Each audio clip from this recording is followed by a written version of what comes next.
Students, आज हम हमारा चैप्टर सेकंड शुरू करेंगे जो है बूढ़ी काकी। बूढ़ी काकी एक कहानी है जिसके लेखक हैं प्रेमचंद जी। प्रेमचंद जी का जन्म 31 जुलाई सन 1880 ईस्वी में हुआ। उनका जन्म 31 जुलाई 1800 ईस्वी में हुआ और उनकी मृत्यु सन 1936 ईस्वी में हुई। जो हमारे लेखक हैं उनके जन्म और मृत्यु के बारे में हमने जान लिया है। अब हम उनके जीवन में उन्होंने कौन कौन सी कहानियाँ, कौन कौन से नाट्यों की रचना की, उनके बारे में हम थोड़ा सा जान लेते हैं कि हिंदी के उपन्यास सम्राट प्रेमचंद का जन्म उत्तर प्रदेश के वाराणसी के निकट लम्ही नामक गांव में हुआ था। जो हमारे लेखक प्रेमचंद जी थे उनका उत्तर प्रदेश के वाराणसी के निकट लम्ही नामक गांव में हुआ था। उनका मूल नाम धनपत राय था। जो प्रेमचंद जी थे उनका मूल नाम धनपत राय था। शिक्षा काल में उन्होंने अंग्रेजी के साथ साथ उर्दू का भी अध्ययन किया था। जब उन्होंने अपनी शिक्षा प्राप्त की थी तो उन्होंने तब अंग्रेजी के साथ साथ उर्दू का भी अध्ययन किया था। प्रारंभ में वे कुछ वर्षों तक स्कूल में रहे, बाद में वे शिक्षा विभाग के सब डिप्टी इंस्पेक्टर रहे।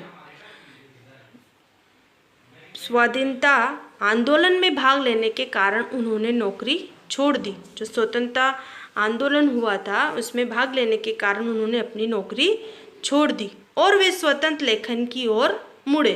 स्वतंत्र लेखन की ओर मुड़े मतलब जहाँ पर स्वतंत्रता के बारे में लिखना, स्वतंत्र जीवन के बारे में लिखना, उस ओर वो मुड़े।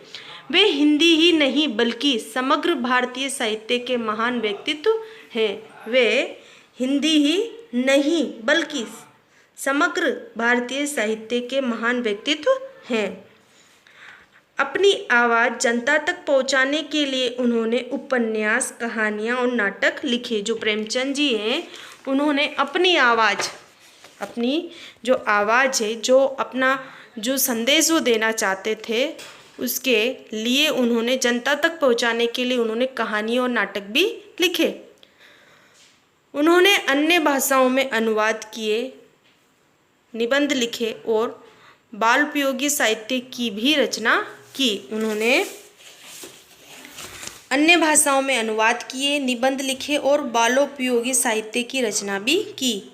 जो उनकी रचनाएं गबन, वरदान, प्रतिज्ञा, सेवा सदन, प्रेमाश्रम, रंगभूमि, कर्मभूमि, निर्मला, कायाकल्प, गोदान, मंगलसूत्र उनके उपन्यास हैं। जो उनके उपन्यास जो हमने अभी पढ़ा है वो सब उनके उपन्यास हैं।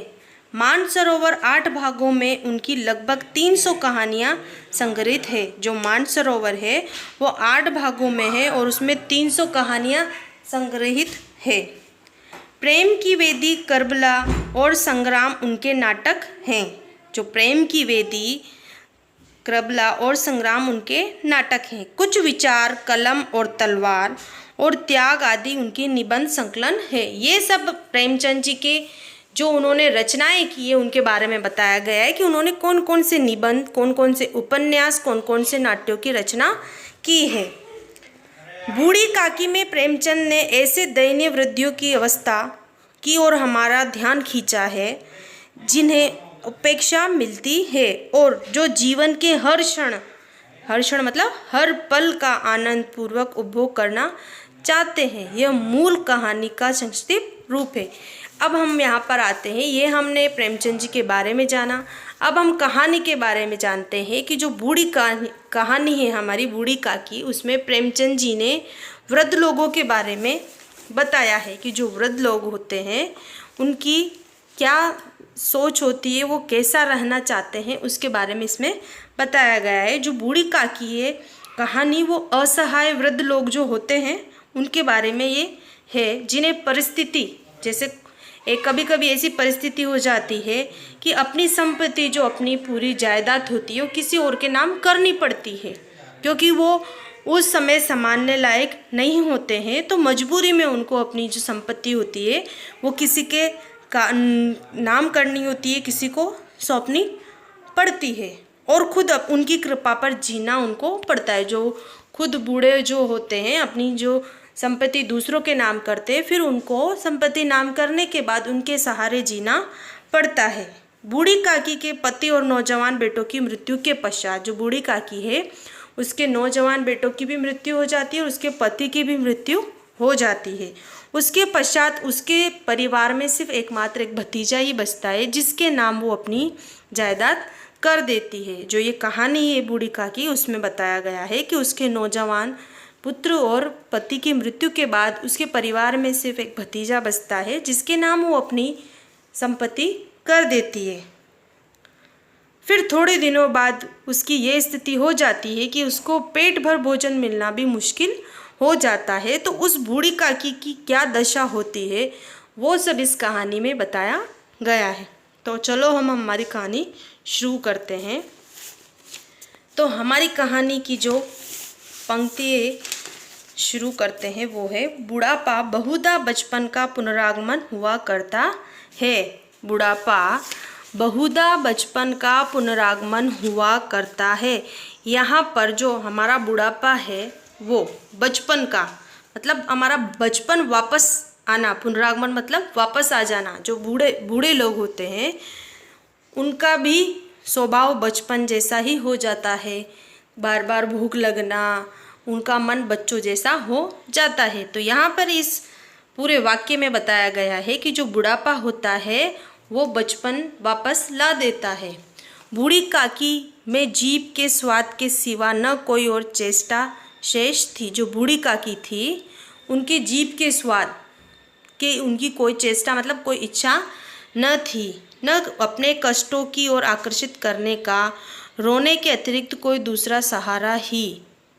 जो बूढ़ी काकी है उनको कोई चेष्टा नहीं थी जीभ के स्वाद के अलावा और अपने कष्टों की ओर आकर्षित करने का रोने के अतिरिक्त कोई और दूसरा सहारा ही नहीं था। जो बूढ़ी काकी थी क्योंकि वो मजबूर थी, उन्होंने भतीजी के नाम पूरी जायदाद कर दी।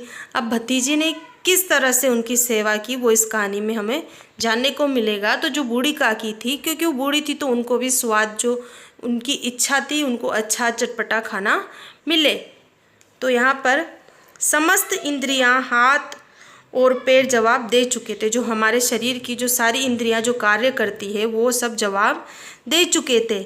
जमीन पर पड़ी रहती और घर वालों, जो बूढ़ी काकी थी वो जमीन पर पड़ी रहती और घर वाले कोई बात उनकी इच्छा के प्रतिकूल करते, मतलब जो कोई बात ऐसी कि उनकी इच्छा के खिलाफ करते, विरुद्ध, प्रतिकूल का मतलब इच्छा से अलग करते, तो वो भोजन का समय टल जाता, उनकी मात्रा कम हो जाती अथवा बाजार से कोई वस्तु आती और न मिलती तो वो रोने लगती थी। और उसका रोना सिसकना साधारण रोना न था, वो गला फाड़ फाड़ कर रोती थी।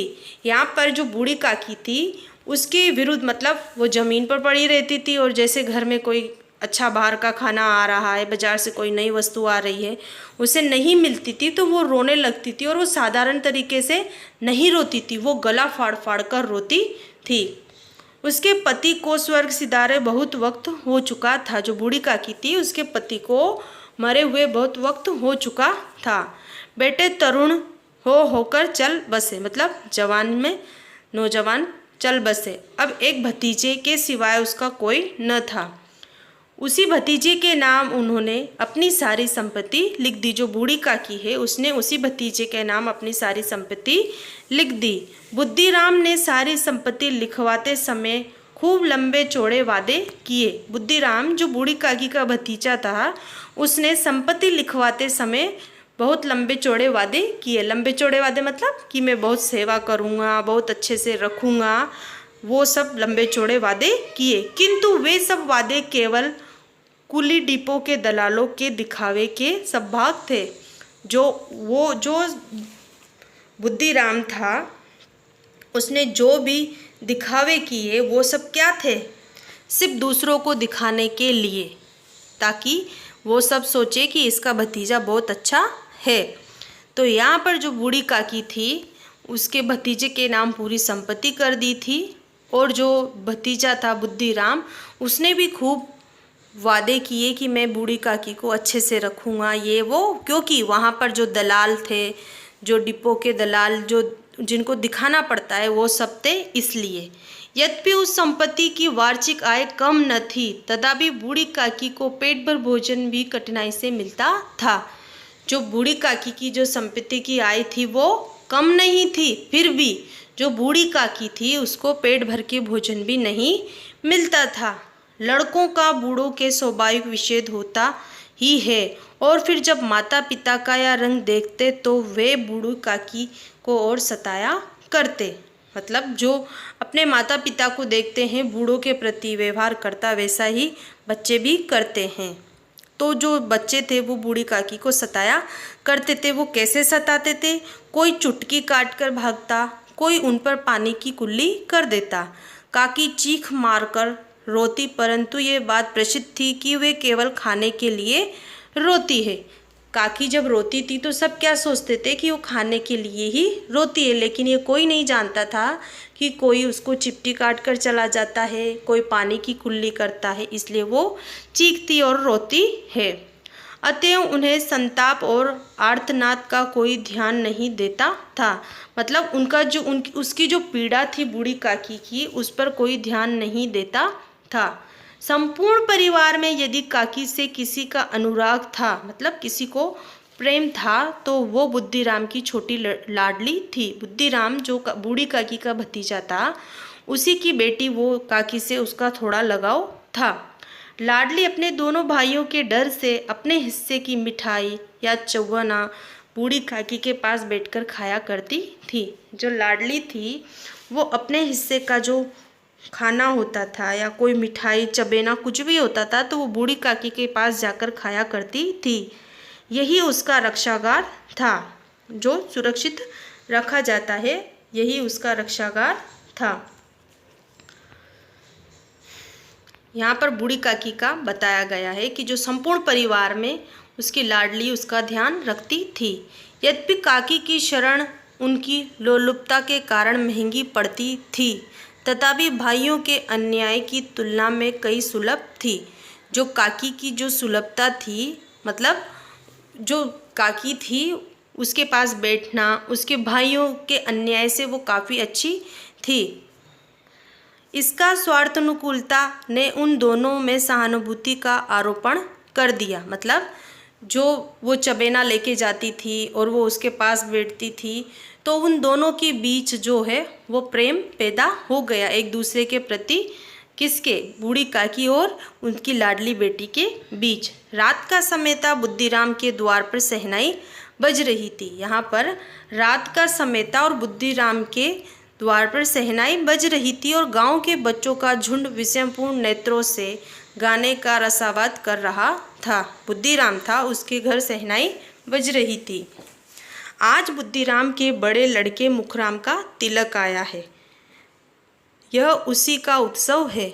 घर के भीतर स्त्रियां गा रही थी और रूपा मेहमानों के लिए भोजन के प्रबंध में व्यस्त थी। रूपा बुद्धिराम की जो पत्नी थी वो भोजन में व्यस्त थी। भट्टियों पर कड़ाव चढ़े थे, एक में पूड़ियाँ कचौड़ियाँ निकल रही थी, एक बड़े पतीले में मसालेदार सब्जी पक रही थी। घी और मसालों की सुगंध चारों ओर फैली हुई थी।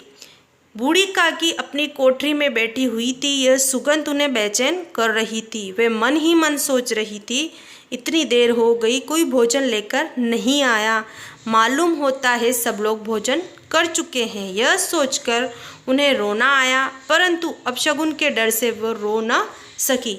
यहाँ पर जो बूढ़ी काकी है वो बुद्धिराम के तिलक पर जिस तरह से तैयारियां हो रही थी, कढ़ाई चढ़े थे, पूड़ियाँ निकल रही थी, कचौड़ियाँ, उन सब की सुगंध को किसको? बूढ़ी काकी को आ रही थी। और वो मन ही मन सोच रही थी कि सबने खाना खा लिया है लेकिन मुझे किसी ने नहीं बुलाया। तो वो ये सोचकर रो भी नहीं पा रही थी, क्योंकि वो सोच रही थी कि कोई अच्छा काम होगा तो अपशगुन हो जाएगा, इसलिए वो रो भी नहीं पा रही थी।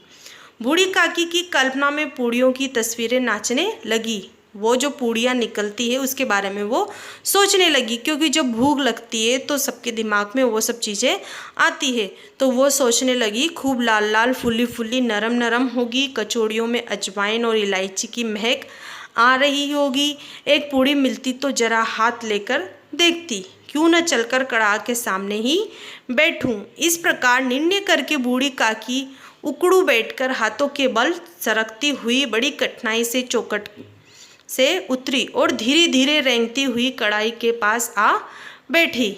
यहाँ आने पर उन्हें उतना ही धैर्य हुआ जितना भूखे कुत्ते को खाने के सम्मुख बैठने में होता है। यहाँ पर जो बूढ़ी काकी है वो कढ़ाह के पास सुगंध लेती हुई रेंगते रेंगते, जो हाथों के बल चलते हैं वैसे जाती हुई कढ़ाह के सामने बैठ गई। और जब उसने वहाँ पर पूड़ियों को निकलता, कचौड़ियों को निकलता हुआ देखा, तो यहाँ पर उदाहरण दिया है कि जिस तरह कुत्ते के सामने खाने के बाद जब उसको सुकून मिलता है, वैसा सुकून बूढ़ी काकी को मिला।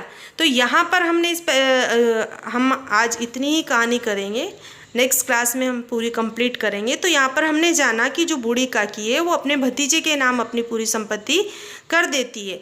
वो बुद्धिराम जो संपत्ति लेते समय बड़े बड़े वादे करता है, किंतु बाद में बूढ़ी काकी को पेट भर खाना भी नसीब नहीं होता था। उसे एक कोठरी में बंद कर दिया जाता है। सिर्फ जो बुद्धिराम होता है उसकी बेटी ही उससे थोड़ा सा प्रेम करती है, बाकी सब बूढ़ी काकी की ओर ध्यान भी नहीं देते थे। जो बूढ़ी काकी है वो मुखराम के तिलक पर जब खाना बनता रहता है तो उसकी सुगंध लेकर कढ़ाह के पास चली जाती है। अब आगे क्या होता है कहानी में हम वो नेक्स्ट क्लास में जानेंगे। आप सब इसे घर पर वापस से रीड कीजिए। Thank you so much. Have a nice day.